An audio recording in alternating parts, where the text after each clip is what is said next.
अस्सलाम वालेकुम, सत श्री अकाल, प्रणाम दोस्तों। बाजी हुणां दी वीडियो बनाई सी ते इन्हां ने मकान दा कीता सी मुतालबा कि मेरा मकान है नहीं, भरा दे किराए दे मकान च रहिने आ, ओहदे भी बच्चे आ, इन्हां दे अपने 4 बच्चे आ, पंजवीं आप आ। इन्हां दा कोई एडा सिलसिला नहीं सी। ज़ाहिर हुण सर्दी भी आ गई, सर्दी विच तां होर प्रॉब्लम बनदी आ ते मुतालबा कीता सी, गुजारिश कीती सीगी, रिक्वेस्ट कीती सी कि मेरे लिए कोई सिलसिला ऐसा बनाया जाए कि मैं अपना घर प्लाट हैगा, मकान अपना बना के ਉਹਦੇ ਵਿੱਚ ਆਪਣਾ ਬੱਚਿਆਂ ਨੂੰ ਲੈ ਕੇ ਬਹਿ ਜਾਵਾਂ। ਇੱਕ ਦੋਸਤ ਨੇ ਸਾਡੇ ਨੇ ਸਿਲਾਈ ਮਸ਼ੀਨ ਵੀ ਇਹਨਾਂ ਨੂੰ ਦਿੱਤੀ ਸੀ। ਸਿਲਾਈ ਮਸ਼ੀਨ ਵੀ ਉੱਥੇ ਹੀ ਚੱਲਣੀ ਆ ਜਿੱਥੇ ਜਗ੍ਹਾ ਹੋਵੇ। ਜੇ ਆਪਣੀ ਜਗ੍ਹਾ ਹੀ ਹੈ ਨਹੀਂ ਤਾਂ ਉੱਥੇ ਹੁਣ 1.5-2 ਮਰਲੇ ਦੇ ਮਕਾਨ 'ਚ ਤੇ ਜੀ ਮਸਾਂ ਪੂਰੇ ਆਉਂਦੇ ਆ, ਉੱਥੇ ਬਹਿ ਕੇ ਕੰਮ ਵੀ ਕੀ ਹੋਣਾ ਆ। ਚਲੋ ਉਹਨਾਂ ਦਾ ਰੱਬ ਭਲਾ ਕਰੇ ਜਿਨ੍ਹਾਂ ਨੇ ਸਿਲਾਈ ਮਸ਼ੀਨ ਦਿੱਤੀ ਆ। ਦੱਸਦੇ ਜਾਂਦੇ ਆ ਕਿ ਵੀਡੀਓ ਵਿੱਚ ਦਿੱਤਾ ਗਿਆ ਨੰਬਰ ਚੈਨਲ ਦਾ ਆ, ਬਾਜੀ ਦਾ ਨਹੀਂ ਹੈ। ਅੱਛਾ, ਹੁਣ ਇਹ ਆ ਕਿ ਸਾਡੇ ਚੜ੍ਹਦੇ ਪੰਜਾਬ ਤੋਂ ਬੂਟਾ ਸਿੰਘ ਹਾਂਸ ਆ, ਸਾਡੇ ਬਜ਼ੁਰਗ ਪਾਕਿਸਤਾਨ 'ਚ ਵੀ ਆਏ ਸੀ, ਉਹਨਾਂ ਦਾ ਵਿਜ਼ਿਟ ਵੀ ਇੱਥੇ ਹੋਇਆ ਸੀ। ਉਹਨਾਂ ਨੇ ਇਹਨਾਂ ਦੀ ਵੀਡੀਓ ਦੇਖ ਕੇ ਕੁਛ ਸਪੋਰਟ ਕੀਤੀ ਆ, ਬਲਕਿ ਉਹਨਾਂ ਨੇ ਆਪਣੀ ਬੇਟੀ ਨਾਲ ਗੱਲ ਕੀਤੀ ਤਾਂ ਉਹਨਾਂ ਦੀ ਬੇਟੀ ਨੇ ਕਿਹਾ ਕਿ ਇਹ ਮੈਨੂੰ ਸੇਵਾ ਕਰਨ ਦਾ ਮੌਕਾ ਦਿਓ, ਤੁਸੀਂ ਫੇਰ ਕਰ ਲਿਓ।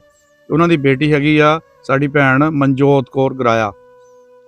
ਇਹ ਸੇਵਾ ਜੀ ਦਿੱਤੀ ਹੈ ਜੀ 25,000 ਰੁਪਏ ਦੀ। 25,000 ਰੁਪਈਆ ਉਹਨਾਂ ਨੇ ਭੇਜਿਆ ਸਰਦਾਰ ਨਵਦੀਪ ਸਿੰਘ ਗਰਾਇਆ, ਉਹਨਾਂ ਦੀ ਮਿਸਿਸ ਮਨਜੀਤ ਕੌਰ ਗਰਾਇਆ।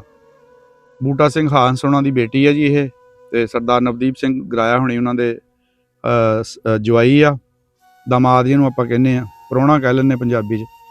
ਤੇ ਇਹ ਜਨਾਬ ਉਹਨਾਂ ਨੇ ਭੇਜੀ ਆ, ਔਰ ਇਹ ਸਮਝ ਲਓ ਵੀ ਨੀਂਹ ਪੱਥਰ ਰੱਖਣ ਦੀ ਇਬਤਦਾ ਹੋ ਗਈ ਆ, ਸ਼ੁਰੂ ਹੋ ਗਿਆ ਕੰਮ, ਜਿਹਨੂੰ ਆਪਾਂ ਕਹਿ ਦਿੰਦੇ ਵੀ ਇਫਤਤਾਹ ਹੋ ਗਿਆ ਆ।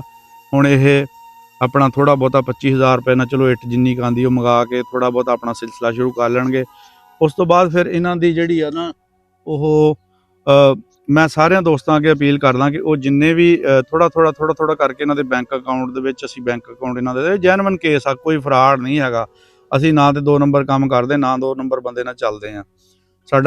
ਅਸਲ 'ਚ ਸਾਡਾ ਪਾਰਟੀਸ਼ਨ ਚੈਨਲ ਆ। ਅਸੀਂ 1947 ਦੀਆਂ ਵਿਛੜੇ ਹੋਏ ਲੋਕ ਮਲਾਈ ਦੇ ਆ, ਜਦੋਂ ਪਾਕਿਸਤਾਨ ਇੰਡੀਆ ਵੱਖੋ ਵੱਖ ਹੋਇਆ ਸੀ ਅਤੇ ਪਾਕਿਸਤਾਨ ਨਵਾਂ ਬਣਿਆ ਸੀ ਇੰਡੀਆ ਦੇ ਵਿੱਚੋਂ ਨਿਕਲ ਕੇ, ਉਦੋਂ ਦੀਆਂ ਕਹਾਣੀਆਂ ਅਸੀਂ ਰਿਕਾਰਡ ਕਰੀ ਦੀਆਂ। ਔਰ ਸਾਡਾ ਇਹ ਚਲੋ ਅੱਲਾਹ ਪਾਕ ਨੇ ਇੱਜ਼ਤ ਦਿੱਤੀ ਆ, ਅੱਲਾਹ ਪਾਕ ਨੇ ਇਸ ਕਾਬਲ ਕੀਤਾ ਕਿ ਲੋਕ ਸਾਡੀ ਗੱਲ ਮੰਨਦੇ ਆ, ਅਤਮਾਦ ਕਰਦੇ ਆ। ਔਰ ਇਹਨਾਂ ਲੋਕਾਂ ਲਈ ਜਿਹੜੇ ਜ਼ਰੂਰਤਮੰਦ ਆ, ਆਪਾਂ ਇਹਨਾਂ ਨੂੰ ਜ਼ਰੂਰਤਮੰਦ ਕਹਿ ਸਕਦੇ ਹਾਂ, ਗਰੀਬ ਨਹੀਂ, ਕਿਉਂਕਿ ਗਰੀਬ ਤਾਂ ਉਹ ਬੰਦਾ ਹੁੰਦਾ ਜਿਹਦੇ ਹੱਥ ਪੈਰ ਰੱਖ ਨਾ ਹੋਵੇ ਜਾਂ ਕਿਸੇ ਬੰਨੇ ਉਹ ਲੰਗੜਾ ਲੁੱਲਾ ਹੋਵੇ, ਉਹਨੂੰ ਆਪਾਂ ਗਰੀਬ ਕਹਿੰਦੇ ਹਾਂ। ਇਹ ਜ਼ਰੂਰਤਮੰਦ ਆ, ਜ਼ਰੂਰਤਾਂ ਪੂਰੀਆਂ ਹੋ ਗਈਆਂ, ਹਾਲਾਤ ਠੀਕ ਹੋ ਗਏ, ਇਹ ਇੱਕ ਆਪਣੇ 9/9 ਹੋ ਜਾਣੇ ਆ। ਇਸੇ ਕਰਕੇ ਜੀ ਇਹ 25,000 ਰੁਪਏ ਦੀ ਜਿਹੜੀ ਇਹਨਾਂ ਨੂੰ ਸਪੋਰਟ ਮਿਲੀ ਆ, ਅੱਲਾਹ ਪਾਕ ਉਹਨਾਂ ਨੂੰ ਕਬੂਲ ਕਰੇ। ਤੁਸੀਂ ਕੀ ਕਹਿਣਾ ਚਾਹੋਗੇ ਜੀ ਸਰਦਾਰ ਨਵਦੀਪ ਸਿੰਘ ਹੁਣਾਂ ਨੂੰ ਤੇ ਮਨਜੋਤ ਕੌਰ ਹੁਣਾਂ ਨੂੰ? ਬਈ ਮੈਂ ਉਹਨਾਂ ਵਾਸਤੇ ਬਹੁਤ ਸਾਰੀਆਂ ਦੁਆਵਾਂ ਵਾ ਮੇਰੀਆਂ ਉਹਨਾਂ ਵਾਸਤੇ, ਅੱਲਾਹ ਪਾਕ ਉਹਨਾਂ ਨੂੰ ਖੁਸ਼ ਰੱਖੇ ਜਿਨ੍ਹਾਂ ਨੇ ਮੇਰੀ ਇੰਨੀ ਮਦਦ ਕੀਤੀ ਹੈ। ਬਾਕੀ ਮੈਂ ਉਹਨਾਂ ਵਾਸਤੇ ਬਹੁਤ ਖੁਸ਼ ਹਾਂ, ਉਹਨਾਂ ਵਾਸਤੇ। ਬਾਕੀ ਮੈਂ ਬਹੁਤ ਬਈ ਮਜਬੂਰ ਹਾਂ, ਮਜਬੂਰ ਹੋ ਕੇ ਇਨਸਾਨ ਇਸ ਲੈਵਲ ਤੇ ਆਉਂਦਾ ਵਾ। ਸਹੀ ਗੱਲ ਆ ਜੀ, ਕਿਸੇ ਦਾ ਦਿਲ ਨਹੀਂ ਕਰਦਾ ਕਿ ਆਪਣੇ ਘਰੋਂ ਬਾਹਰ ਪੈਰ ਕੱਢੇ। ਮਜਬੂਰੀਆਂ ਇਨਸਾਨ ਨੂੰ ਇੱਥੇ ਤੱਕ ਲੈ ਆਉਂਦੀਆਂ। ਏਦਾਂ ਹੀ ਹਾਲਾਤ ਬਾਈ ਇੰਨੇ ਜ਼ਿਆਦਾ ਖਰਾਬ ਆ ਕਿ ਮੈਂ ਤੁਹਾਨੂੰ ਦੱਸ ਨਹੀਂ ਸਕਦੀ ਹੈਗੀ। ਖਾਣ ਪੀਣ ਦਾ ਵੀ ਕੋਈ ਵੀ ਨਹੀਂ ਜ਼ਰੀਆ ਹੈਗਾ। ਬਾਜ਼ ਔਕਾਤ ਬੱਚੇ ਕੋਈ ਖਾਣ ਪੀਣ ਤੋਂ ਬਗੈਰ ਹੀ ਸੋ ਜਾਂਦੇ ਆ। ਹਾਂਜੀ, ਦੇਖੋ ਜੀ, ਉਹ ਵੀ ਲੋਕ ਹੈਗੇ ਜਿਨ੍ਹਾਂ ਨੇ ਬੇਜ਼ਬਾਨ ਰੱਖੇ ਔਰ ਉਹਨਾਂ ਨੂੰ ਕਿੱਥੋਂ ਬੈਕਰੀਆਂ ਚੋਂ ਲਿਆ ਕੇ ਖਾਣਾ ਖਿਲਾਉਂਦੇ ਆ, ਫੂਡ ਉਹਨਾਂ ਦਾ ਸਪੈਸ਼ਲ ਆਉਂਦਾ ਆ। ਤੇ ਉਹ ਲੋਕ ਵੀ ਹੈਗੇ ਜਿਹੜੇ ਆਪਣੇ ਇਨਸਾਨ ਜਿਹੜੇ ਆਪਣੇ ਬੱਚਿਆਂ ਨੂੰ, ਉਹਨਾਂ ਨੂੰ ਕਿੱਦਾਂ ਨੀਂਦ ਆਉਂਦੀ ਹੋਊਗੀ ਜਦੋਂ ਉਹਨਾਂ ਦੇ ਬੱਚੇ ਭੁੱਖੇ ਬਿਲ ਬੁਲਾਉਂਦੇ ਰਾਤ ਨੂੰ ਪਏ ਹੋਣਗੇ। ਭੁੱਖੇ ਢਿੱਡ ਤਾਂ ਨੀਂਦ ਵੀ ਨਹੀਂ ਆਉਂਦੀ। ਤੇ ਇਹ ਆ ਕਿ ਇਹਨਾਂ ਦਾ ਕੁਛ ਸੋਚੋ, ਕਰੋ, ਤਾਂ ਕਿ ਆਪਣੇ ਮਕਾਨ ਜਿਹੜੇ ਨਾ ਉਹ ਸਿਰੇ ਲਾ ਸਕਣ। ਹਾਂਜੀ ਭਾਈ, ਮੇਰੀ ਇਹੀ ਦੁਆ ਕਿ ਅੱਲਾਹ ਪਾਕ ਉਹਨਾਂ ਨੂੰ ਬਹੁਤ ਜ਼ਿਆਦਾ ਖੁਸ਼ ਰੱਖੇ ਤੇ ਮੇਰੇ ਮਕਾਨ ਦੇ ਮੁਤਲਕ ਮੇਰੇ ਨਾਲ ਥੋੜੀ ਬਹੁਤ ਜਿੰਨੀ ਵੀ ਉਹਨਾਂ ਦਾ ਦਿਲ ਕਰਦਾ ਮੇਰੇ ਨਾਲ ਹੈਲਪ ਕਰ, ਮੇਰਾ ਮਕਾਨ ਥੋੜਾ ਬਹੁਤ ਬਣ ਜਾਏ। ਮੇਰੇ ਬੱਚੇ ਬਿਲਕੁਲ ਜ਼ਮੀਨ ਤੇ ਸੌਂਦੇ ਆ, ਸਰਦੀ ਬਹੁਤ ਜ਼ਿਆਦਾ ਹੈ, ਇਸ ਵਜ੍ਹਾ ਤੋਂ ਮੈਂ ਇਸ ਜਗ੍ਹਾ ਤੇ ਆਣ ਕੇ ਖੜੀ ਹੋਈ ਹੈ। ਮੈਂ ਦੁਬਾਰਾ ਅਪੀਲ ਕੀਤੀ ਹੈ ਲੋਕਾਂ ਅੱਗੇ ਕਿ ਮੇਰੇ ਮਕਾਨ ਦੇ ਸਿਲਸਿਲੇ 'ਚ ਮੇਰੇ ਨਾਲ ਥੋੜੀ ਬਹੁਤ ਮਦਦ ਕਰਨ। ਇਹਦੇ ਵਿੱਚ ਕੋਈ ਝੂਠ, ਕੋਈ ਫਰਾਡ, ਕੋਈ ਐਸੀ ਗੱਲ ਨਹੀਂ ਹੈਗੀ। ਜੇ ਕੋਈ ਫਰਾਡ ਹੁੰਦਾ ਤੇ ਅਸੀਂ ਇੱਥੇ ਤੱਕ ਨਾ ਫਰਾਡ ਹੁੰਦਾ ਤਾਂ ਅਸੀਂ ਤੁਹਾਡੇ ਨਾਲ ਖੜਨਾ ਹੀ ਨਹੀਂ ਸੀਗਾ ਜੀ। ਹਾਂਜੀ, ਅਸੀਂ ਤੁਹਾਡੇ ਨਾਲ ਖੜੇ ਆ। ਅੱਲਾਹ ਪਾਕ ਜਾਣਦਾ, ਅੱਲਾਹ ਪਾਕ ਦੀ ਜ਼ਾਤ ਜਿਹੜੀ ਉਹ ਬਿਹਤਰ ਜਾਣਦੀ ਆ। ਤੇ ਇਹ ਜੈਨੂਇਨ ਕੇਸ ਆ ਜੀ। ਮੈਂ ਆਪਣੇ ਵੀਡੀਓ ਦੇਖਣ ਵਾਲਿਆਂ ਨੂੰ ਇਹੀ ਕਹਾਂਗਾ ਬਾਰ-ਬਾਰ ਕਿ ਇਹਨਾਂ ਦੀ ਹੈਲਪ ਜਿੰਨੀ ਵੀ ਹੋ ਸਕਦੀ, ਬਹੁਤੀ ਨਹੀਂ, ਥੋੜੀ ਕਰਕੇ ਵੀ, ਚਲੋ ਕਹਿੰਦੇ ਨਾ ਕਤਰੇ ਨਾਲ ਦਰਿਆ ਬਣਦਾ, ਚਲੋ ਇਹਨਾਂ ਦੇ ਕੋਈ ਮਕਾਨ ਸਿਰੇ ਲੱਗ ਜਾਣਗੇ। ਇੱਕ ਸਾਡੇ ਦੋਸਤ ਨੇ ਕਿਹਾ ਸੀ, ਲੇਕਿਨ ਉਹ ਕੋਈ ਆਪਣੀ ਮਸਰੂਫੀਆਤ ਦੀ ਵਜ੍ਹਾ ਤੋਂ ਉਹ ਇਸ ਕੰਮ ਨੂੰ ਸਿਰੇ ਨਹੀਂ ਲਾ ਸਕੇ। ਤੇ ਅਸੀਂ ਹੁਣ ਚਲੋ ਆ ਜਿਹੜਾ 25000 ਰੁਪਈਆ ਸਰਦਾਰ ਹੋਣਾ ਨੇ ਭੇਜਿਆ, ਉਹਦੇ ਨਾਲ ਇਹ ਆਪਣੀਆਂ ਇੱਟਾਂ ਸਟਾ ਕੇ ਕੰਮ ਥੋੜਾ ਸ਼ੁਰੂ ਕਰਨਗੇ, ਆਪੇ ਰੱਬ ਬਰਕਤ ਪਾ ਦੇਗਾ ਜੀ। ਹਾਂਜੀ ਭਾਈ, ਬਸ ਮੇਰੀ ਮਕਾਨ ਨਾਲੋਂ ਜ਼ਿਆਦਾ ਇਹਨਾਂ ਨਾਲ ਆ ਤਾਂ ਕੁਝ ਖਾਣ ਪੀਣ ਨਾਲੋਂ ਵਾ ਕਿ ਸਾਡੇ ਕੋਲ ਥੋੜਾ ਬਹੁਤ ਖਾਣ ਪੀਣ ਦਾ ਜ਼ਰੀਆ ਜਿਹੜਾ ਵਾ ਉਹ ਮੰਥਲੀ ਕਰ ਬੇਸ ਦੇਣ। ਤੇ ਹੋ ਜਵੇ।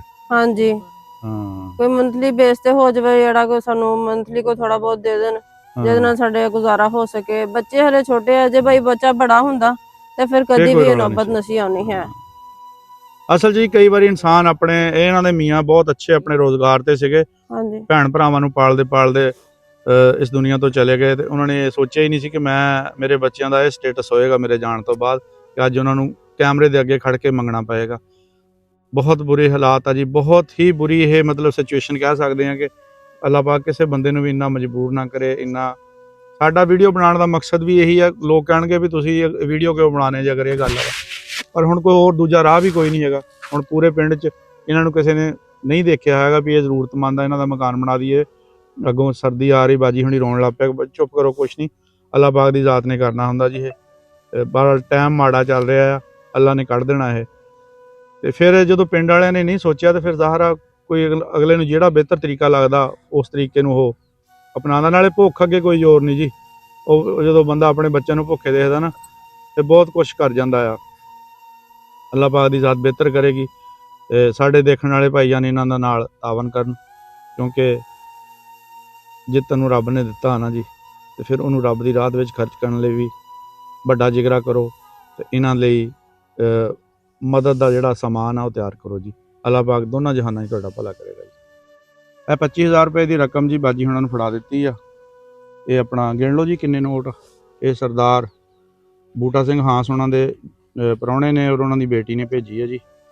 5 ਨੋਟ। ਹਾਂਜੀ ਭਾਈ, 25000 25000 ਰੁਪਈਆ ਜੀ ਤੁਹਾਨੂੰ ਪਹੁੰਚ ਗਿਆ। ਅੱਲਾਹ ਪਾਕ ਇਸ 25000 ਨੂੰ ਨਾ 25 ਲੱਖ ਵਰਗਾ ਕਰ ਦੇਵੇ, ਬਰਕਤ ਪੈ ਜਾਵੇ ਕੰਮ 'ਚ, ਆਮੀਨ ਤੇ ਤੁਹਾਡਾ ਮਕਾਨ ਸਿਰੇ ਲਾ ਜਾਵੇ। ਸਾਨੂੰ ਬੜੀ ਖੁਸ਼ੀ ਹੋਊਗੀ ਜੀ। ਰੱਬ ਆਮੀਨ। ਰਾਖਾ ਜੀ।